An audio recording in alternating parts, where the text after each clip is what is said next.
Christ is risen. He is risen indeed. What is this Easter season all about? Well, as we go through the first 40 days of Easter, we will prepare ourselves for Ascension Thursday, in which we celebrate the Lord ascending into heaven.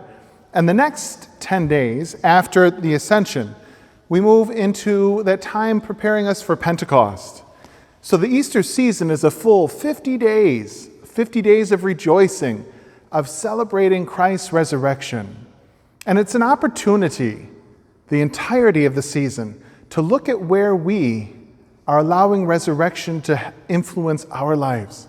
You know, the risen Jesus came back to the disciples. So many times we hear in Matthew and Luke, we hear in John's gospel about the risen Jesus appearing to those disciples, and they didn't recognize him. Why? Because the resurrection transforms.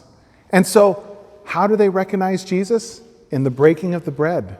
When they open their hearts to the transforming power of resurrection, Christ is made known to them by the actions of what we do here at Mass every week. It is the power of the resurrection that helps us.